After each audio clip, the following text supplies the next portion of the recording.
వరంగల్లో సోమవారం ఛత్రపతి శివాజీ జయంతి వేడుకలు ఘనంగా జరిగాయి. ఈ సందర్భంగా ఛత్రపతి శివాజీ మహారాజ్ సేవాదళ ఆధ్వర్యంలో శోభాయాత్ర నిర్వహించారు. ఈ కార్యక్రమంలో Nationalist hub founder and CEO Saikrishna పాల్గొన్నారు. ఈ సందర్భంగా ఆయన మాట్లాడుతూ ప్రతి ఒక్కరూ శివాజీ మహారాజును స్ఫూర్తిగా తీసుకోవాలన్నారు. హిందూ సామ్రాజ్య స్థాపన కోసం శివాజీ గతంలోనే కత్తి పట్టుకుని యుద్ధం చేశారన్నారు. విదేశీ దురాక్రమణదారులని చీల్చి చెండాడి కుట్రదారుల వెన్నులో వణుకు పుట్టించిన మహోన్నత ధీరుడు శివాజీ అన్నారు. హిందూ ఆత్మ గౌరవానికి నిలువెత్తు రూపం, యావత్ భారత జాతికి స్ఫూర్తి చిహ్నం శివాజీ అని ఆయన వెల్లడించారు.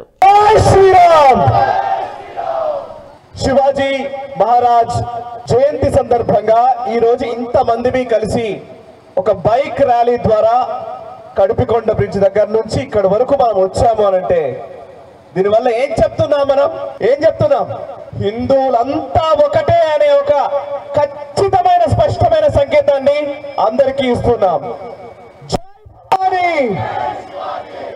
జై భవానీ. ఈరోజు శివాజీ మహారాజ్ జయంతి సందర్భంగా ఈ రోజు మనం అందరం కలిసి ఒక సంఘటితమైన శక్తిగా ఈ రోజు ఒక మెసేజ్ ని అందరికీ ఇస్తున్నాము అనంటే ఏం మెసేజ్ ఇస్తున్నాము అనంటే శివాజీ మహారాజ్ స్ఫూర్తిని మనలో నింపుకొని ఇక్కడి నుంచి వెళుతున్నాము. శివాజీ మహారాజ్ స్ఫూర్తి ఏంటి అంటే హిందూ సామ్రాజ్య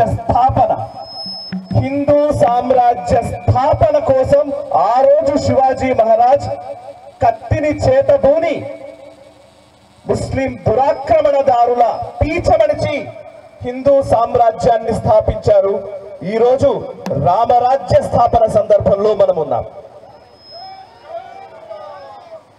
శివాజీ అనగానే కేవలం హిందూ సామ్రాజ్యము లేకపోతే హిందుత్వవాదము ఇలాంటివి చాలా మంది మాట్లాడుతూ ఉంటారు. కానీ అది మాత్రమే కాదు. శివాజీ ఎవరు అంటే భారత నావికాదళ పితామహుడైన ఇండియన్ నేవల్ బేస్ మొట్టమొదటిసారి భారతదేశంలో ఒక రాజు పెట్టింది. అంటే అంతకు ముందు మనం నౌకా శాస్త్రంలో మనం పనిచేసాం, కానీ ఇండియన్ నేవీ ద్వారా యుద్ధం చేయొచ్చు అని మొట్టమొదట ప్రయత్నం చేసి సఫలీకృతమైంది ఛత్రపతి శివాజీ మహారాజ్. ఈరోజు ఆయన ఇండియన్ నేవీకి సంబంధించి వారు ఆ రోజు శివాజీ మహారాజ్ రాజముద్రలో ఏవైతే చిహ్నాలు ఉన్నాయో ఆ చిహ్నాలు ఈ రోజు మోదీ ప్రభుత్వం వచ్చిన తర్వాత భారత నావికాదళం వాళ్ళ అడ్మిరల్స్ తమ చొక్కాల పైన శివాజీ మహారాజ్ రాజముద్రని ఈరోజు వేసుకొని మనం గర్వంగా శివాజీ వారసులమని మన భారత నావికాదళం అధికారులు చెప్తున్నారు.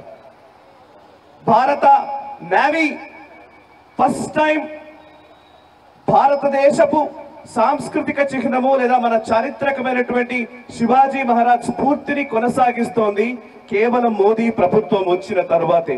అప్పటిదాకా మనం బ్రిటిష్ ఆ వలసవాద దృక్పథంలోనే కంటిన్యూ అవుతూ వచ్చాం. సో శివాజీ మహారాజ్ స్ఫూర్తిని ఈరోజు మనం కంటిన్యూ చేస్తున్నాం. అండ్ యుద్ధానికి సంబంధించి మిత్రులారా, ఎవరైనా సరే శివాజీ అంటే కేవలం హిందుత్వవాది లేకపోతే హిందూ సామ్రాజ్యం కోసమే చేశాడు అని అక్కడి వరకే ఆగిపోకండి. అది ఎలాగో ఆయన చేశారు, అక్కడి వరకే ఆగిపోకండి. ఆయన వార్ ఎక్స్పర్ట్. యుద్ధాన్ని ఎలా చేయాలి, తక్కువ సైన్యంతో ఎక్కువ బలగాన్ని కూడా ఎలా మనం ఎదుర్కోవచ్చు, వాళ్ళని మట్టి కర్పించవచ్చు అని నిరూపించినటువంటి వ్యక్తి, గెరిల్లా వార్ఫేర్ సృష్టికర్త ఛత్రపతి శివాజీ మహారాజ్. ఈ వీడియో మీకు నచ్చినట్టయితే లైక్ చేయండి, 10 మందికి షేర్ చేయండి. అలాగే కామెంట్ల రూపంలో మీ అభిప్రాయాలను మాతో పంచుకోండి. Nationalist hub group of channels ను సబ్స్క్రైబ్ చేసుకుని తెలుగునాట జాతీయవాద జర్నలిజాన్ని ప్రోత్సహించండి. ఈ వీడియో కింద ఉన్న బెల్ ఐకాన్ పై క్లిక్ చేయడం మర్చిపోవద్దు.